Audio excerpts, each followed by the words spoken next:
चौरासी क्षेत्र के टाटियामावा भील मैदान में उपस्थित भारत आदिवासी पार्टी के घोषणा कार्यक्रम में उपस्थित भील प्रदेश के तमाम आदिवासी भाइयों बहनों का मैं जोहार करता हूं। मैं अपनी बात शुरू करूं उससे पहले मंदारे जगदीश भाई पांडोर की श्रद्धांजलि में दो पंक्तियां कहना चाहता हूं कि जब मैं मर जाऊं तो कुछ इस तरह मेरी पहचान लिख देना। जब मैं मर जाऊं तो कुछ इस तरह मेरी पहचान लिख देना।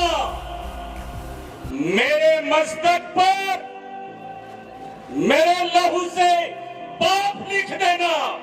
मेरे मस्तक पर मेरे लहू से पाप लिख देना।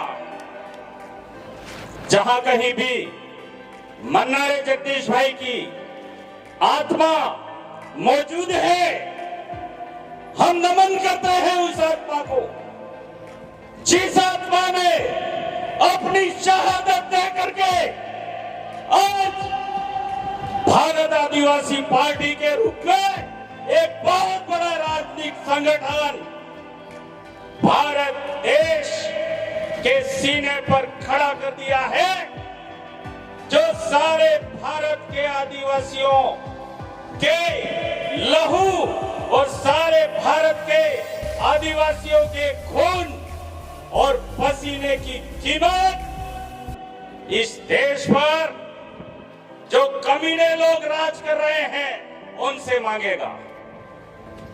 इसके लिए भारत आदिवासी पार्टी का यह गठन किया गया। मैं इस मंच से आगाज करना चाहता हूं भारत आदिवासी पार्टी के लिए, जागो आदिवासियों, उठो, इतनी मेहनत करो कि पूरे देश की हर गली में, हर गांव में, हर कुचे में, हर मोहल्ले में और हर शहर में एक ही नाम गूंजे, बाप आ गया, बाप आ गया, बाप आ गया। आपको भारत आदिवासी पार्टी को समर्थन करके मणिपुर में हमारी महिलाओं को नंगा घुमाया गया है, मणिपुर में हमारी बहनों को गोली मारी गई है, उस लहू का हिसाब मांगना है। उस 56 इंच के सीने वाला जो व्यक्ति दिल्ली की कुर्सी पर बैठा है, उसकी आंखों में आंखें डाल करके पूछना है कि जब आदिवासी की बहन बेटियों की हत्या की जा रही थी, जब उनका बलात्कार किया जा रहा था, जब उनका नंगा करके घुमाया जा रहा था, तो उस समय तेरा 56 इंच का सीना सिकुड़ करके 26 का क्यों हो गया था, ये पूछना चाहता है आदिवासी।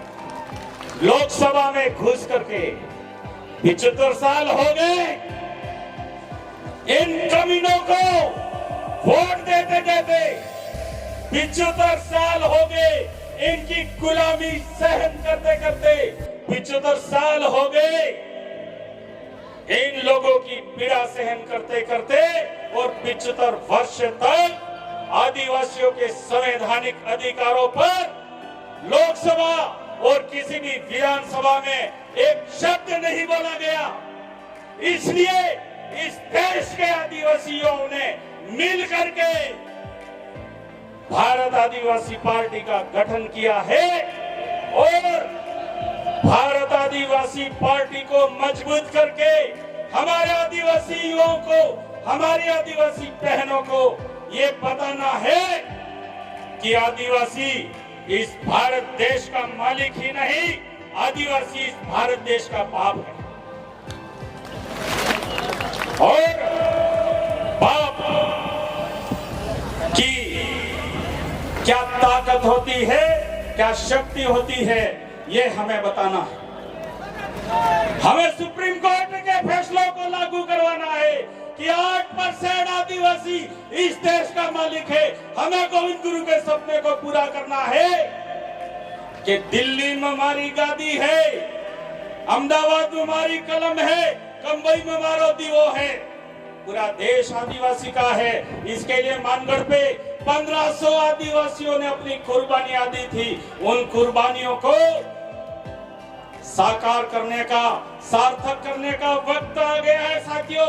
एक हो जाओ, जग जाओ और इस भारत के माथे पर लिख दो, जय जोहार का नारा है। भारत देश सिर्फ आदिवासी का है। सबको जय जोहार। जय